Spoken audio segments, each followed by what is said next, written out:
Good morning and welcome to Farm Factor. I'm your host, Jamie Bloom. Up first today, Duane Towes and Jaret Moyer discuss the successes he has had with bud boxes and grass traps. Then enjoy this week's Kansas Soybean update. Next, Duane Towes and Keith Harmoney, range scientists with K-State, are visiting about stocking strategies.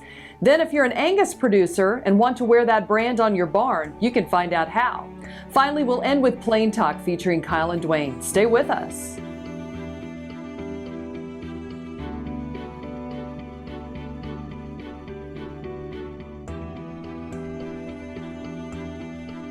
Closed captioning brought to you by Ag Promo Source. Together we grow.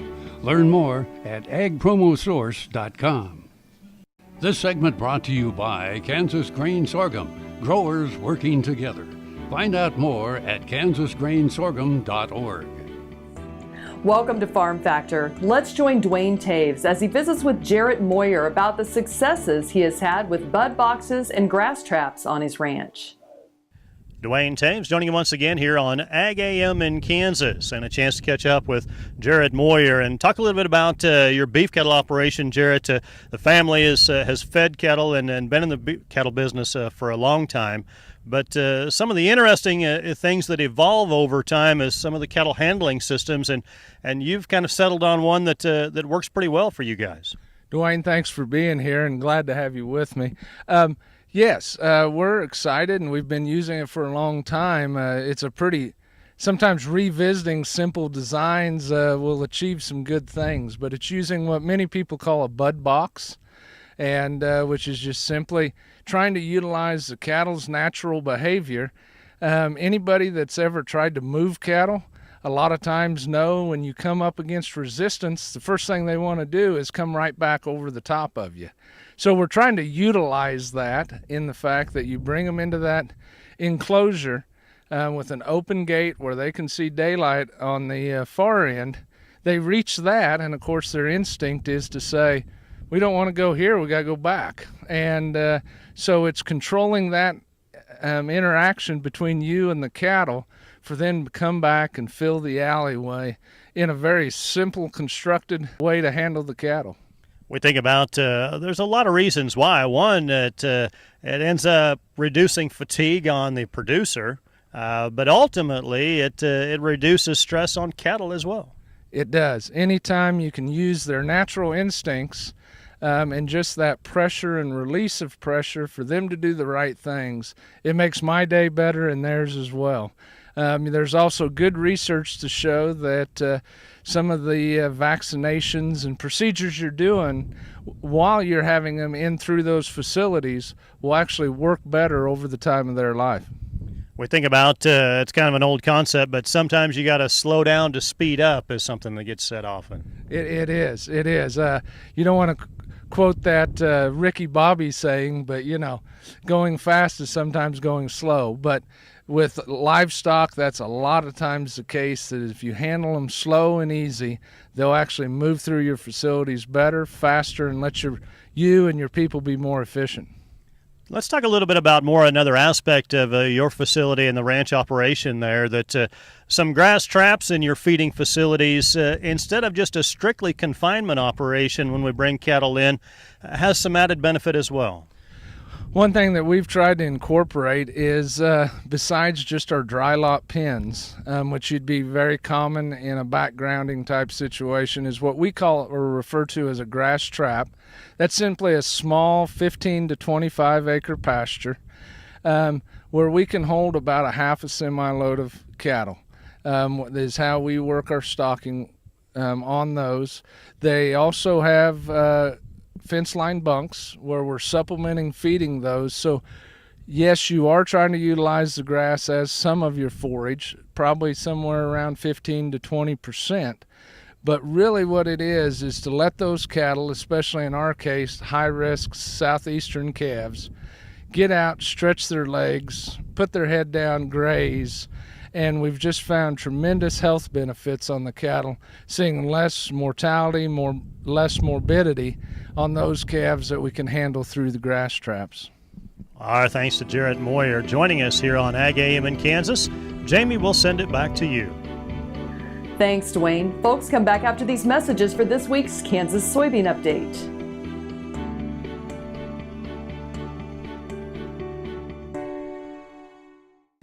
KFRM is one of the largest farm radio stations in the nation, dedicated to informing and entertaining rural listeners from northern Oklahoma to southwestern Nebraska. You can catch KFRM in many ways, of course, 550 on the AM dial, streaming at kfrm.com, or on your smartphone by going to the TuneIn Radio app, or on Ag AM in Kansas on Tuesdays and Facebook every day of the week. KFRM, tune us in. You'll be glad you did. Valley Vet Supply is devoted to providing information and professional quality products at reasonable prices. Valley Vet Supply. This segment is brought to you by the Kansas Soybean Commission. The Soybean Checkoff, progress powered by Kansas farmers. Welcome back to Farm Factor and the Kansas Soybean Update. This is the Kansas Soybean Update. It's brought to you by the Kansas Soybean Commission. The Soybean Checkoff, progress powered by Kansas farmers. Josh Rowe, Kansas Deputy Secretary of Agriculture, joins us. And Josh, the process is underway for the election of new commissioners to Kansas commodity commissions, and that includes the Kansas Soybean Commission. Yeah, absolutely, Greg. For this rotation for the 2018 election, we will be focusing on the westernmost district seats, and that's districts 1, 2, and 3, the western one-third of the state. And with the makeup of the Soybean Commission, they have one commissioner that represents all of western Kansas. Now, if there are producers out there who still may be interested in running, can they still apply to be able to do that? Yeah, absolutely. They have until November 30th to submit all their paperwork to us. It's a pretty straightforward process. The one piece, probably the most important piece to get ahead of, is to finish out, to become a valid candidate, you need to have 20 signatures of registered soybean growers with no more than 5 of those coming from any given county. So something you got to think of a little bit ahead of time. The rest of the paperwork is very straightforward. Now, if you're a producer, say you want to vote in the Soybean Commission elections, and you want to vote, what do you need to do? 2 ways there. If you've voted in the past, so that's on a 3-year cycle. So if you voted in the 2015 election, you're in our database. You will automatically receive a ballot there. And if you don't remember, if you did in the past, you can actually go to our website at agriculture.ks.gov, and it's under the Services banner and then Kansas Commodity Commissions. You can register online, and then obviously another avenue that will automatically register you to vote is if you're asked to sign a petition for a potential candidate, that will automatically put you in the race as well. You'd mentioned 3-year cycles, so there are 3-year terms, and is it every year that 3 districts of the 9 districts are up for election every year? Yep, every year, and it rotates from west to east throughout the state. So in the 2019 elections will be our central districts 4, 5, and 6. All right. Josh, we appreciate your time. Thank you very much. Thank you, Greg. That is Josh Rowe, Kansas Deputy Secretary of Agriculture, who joins us on the Kansas Soybean Update. It's brought to you by the Kansas Soybean Commission. The Soybean Checkoff, progress powered by Kansas farmers. Learn more at kansassoybeans.org. For Kansas Soybeans, I'm Greg Akagi.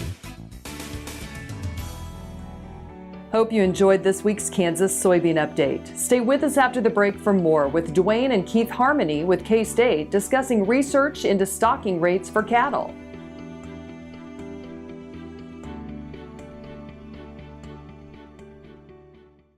All over the country, more and more communities are making the change to biodiesel made from U.S. soybean oil, and the decision continues improving the health and welfare for millions of Americans while adding billions to our national economy.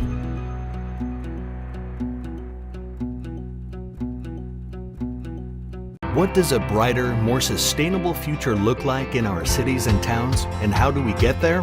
When New York needed an alternative fuel source to reduce carbon emissions, the city found what it needed in biodiesel made from U.S. soybean oil.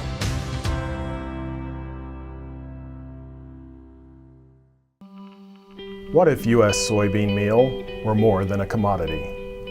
If seed companies and the soybean checkoff built a better variety?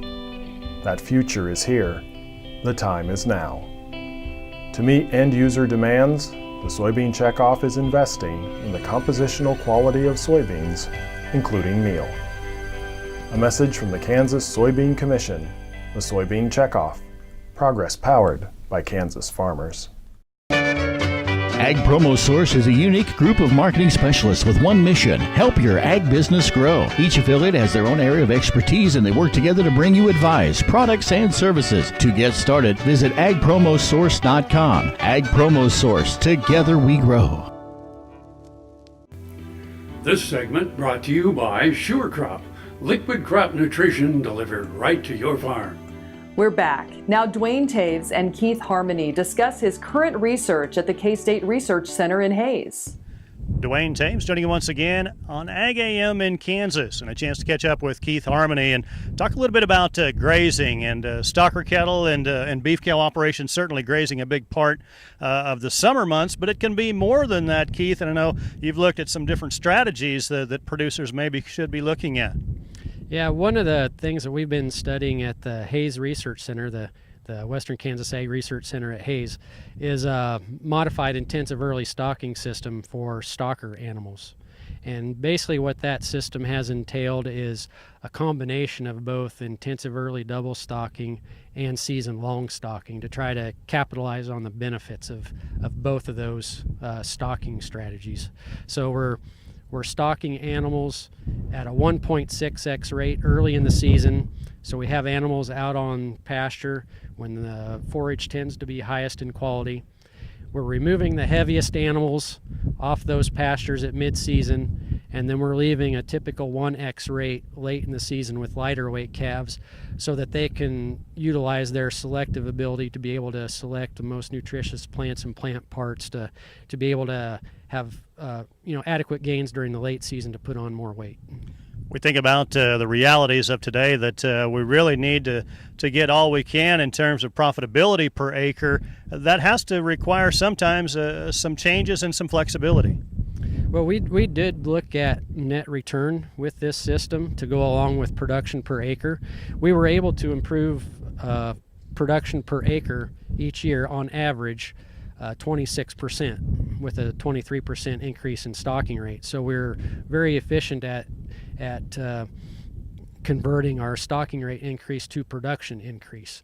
But we did also look at net returns, and 3 out of the 7 years we had significantly greater net return with the modified system than we did with the season-long stocking system. And over the course of the 7 years, on average, we did have about close to a 20% increase in net return from the modified system versus season-long stocking. We think about some of the reasons that we adjust and alter those stocking rates. Obviously, we're at the mercy of what kind of rainfall we get typically and what kind of grass production we have. It's got to be sustainable and a grass crop the following year as well. Yeah, we did look at sustainability. Increase in production per acre and net return per acre, it doesn't mean a lot if it's not going to be sustainable. And so we did keep track of vegetative productivity on these pastures and looked at vegetative composition over time. And we found that there was no effect of the grazing system or stocking system on vegetative productivity. The two systems ended up having statistically equal production and residual forage in the pastures at the end of each grazing season. And the vegetation that made up that production, one of our key components is blue grama and another is side oats grama, and the grazing system had no effect on their population. Those two changed in population in both systems according to the weather patterns of the years, and didn't change because of the grazing system itself. They were basically changed in accordance with each other due to the weather. Well, our thanks to Keith Harmoney joining us on Ag AM in Kansas. Jamie, we'll send it back to you. Thanks, Duane. Come back after the break for this week's Angus Report. This is Eric Stonestreet. and as many of you know, I love my home state of Kansas. In March, Kansas ranchers lost homes, equipment, and thousands of cattle from the largest wildfires in the state's history. Imagine losing all you have in a fire. Not just your house, but your livelihood. Ranchers are beginning to rebuild, but it will take years and tens of millions of dollars to build back herds, fences, and other infrastructure. Today, I'm asking you to help. Donate what you can and show your support to the ranchers of Kansas. Simply go to kansasfires.com. Your donation is tax deductible and will go to those who need it the most.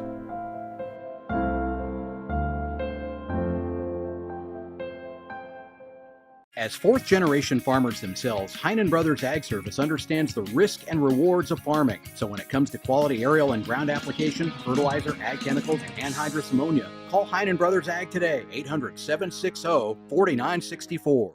Soil is the life of a farm, and for 25 years, SureCrop Liquid Crop Nutrition has helped growers produce abundant quality crops while preserving and improving the soils they steward. SureCrop offers complete soil and plant analysis with cropping recommendations, delivery direct to your on-farm storage, and quality crop nutrition custom blended for your field. Choose SureCrop for the assurance of excellence for your soil. Call today or visit their website for more information.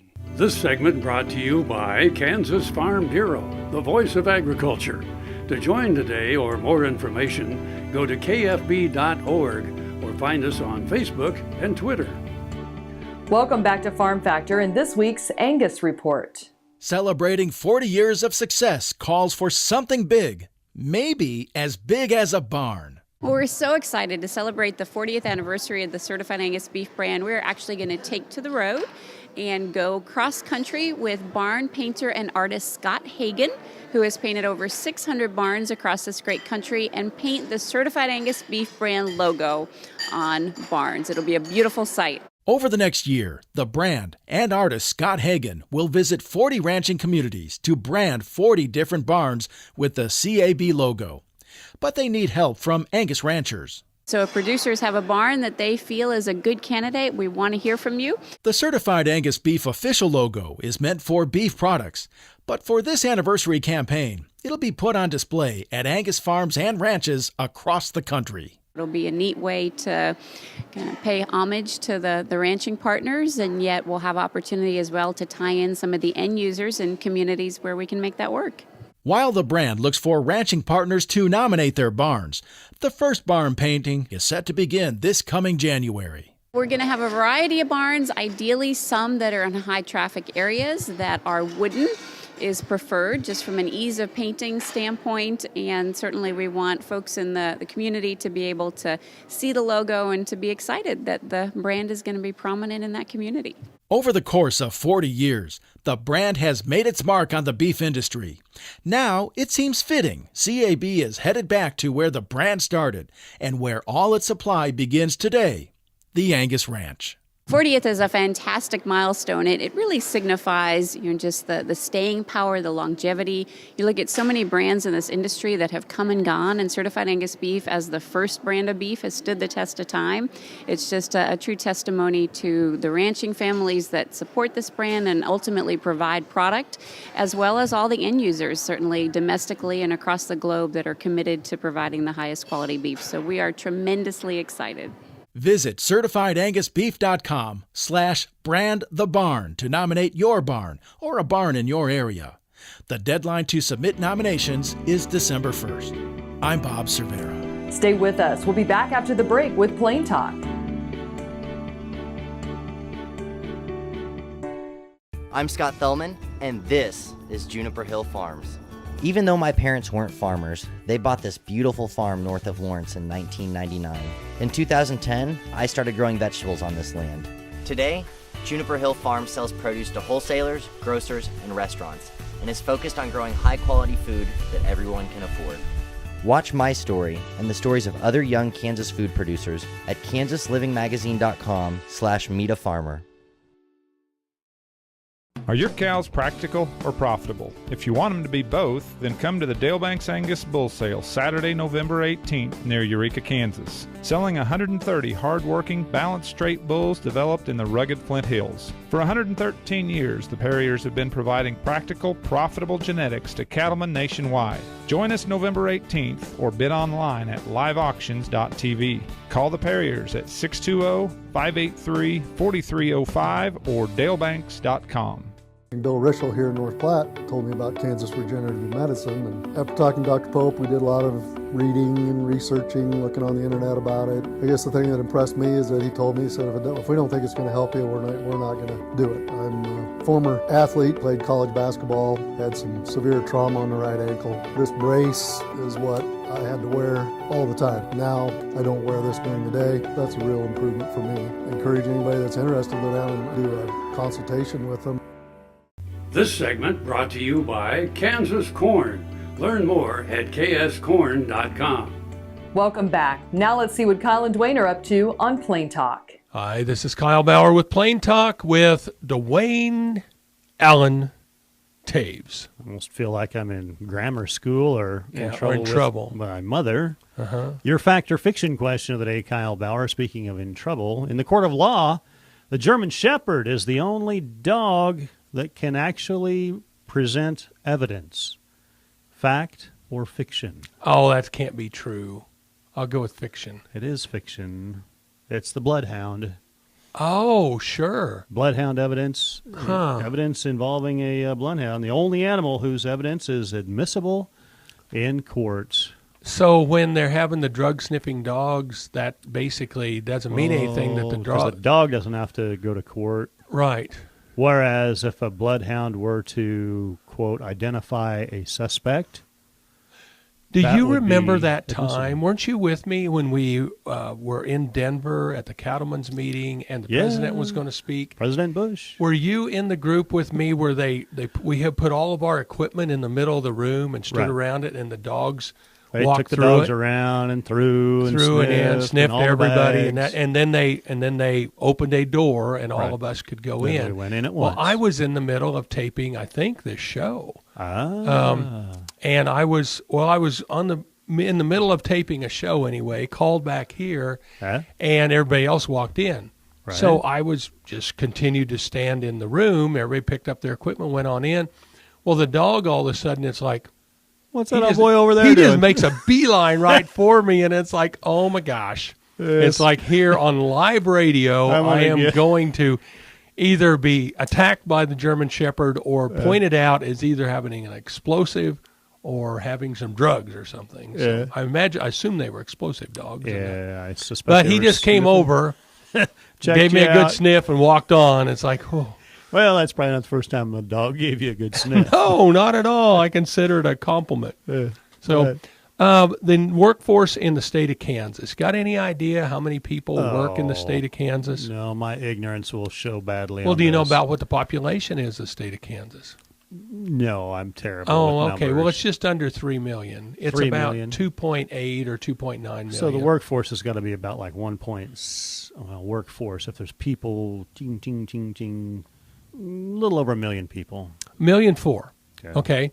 But what I thought was interesting on this, they have it broke out per county, and what I thought was interesting was, oh, and by the way, Kansas is less than 1% of the workforce in the entire nation. Okay. We're Now, one of anytime 50 states. Anytime we think we're a little insignificant, we are. We are, yeah. Unfortunately. Exactly. Sorry. We are. But when then you want to talk about significance or insignificance, you break this out by county. For instance, Johnson County, of the 1.4 million, 325,000 of them are in there. Johnson County alone. Yeah. Well, and now then you're down to 1 million for the rest of the 100 and whatever counties. Yeah, 104 counties, right. But take, for instance, Greeley County, Wallace County. They're side by side out there. Right. Aren't they? Yeah. Tribune. They have 900 employees in the whole county. Total in the whole county. Hard to get any work done. Well, it's certainly, I wouldn't want to necessarily be collecting a tax on workers. We wouldn't have many workers to tax. Thanks for joining us. I'm your host, Jamie Bloom, and I hope you enjoyed today's show. See you next week on Farm Factor. Closed captioning brought to you by Ag Promo Source. Together we grow. Learn more at agpromosource.com.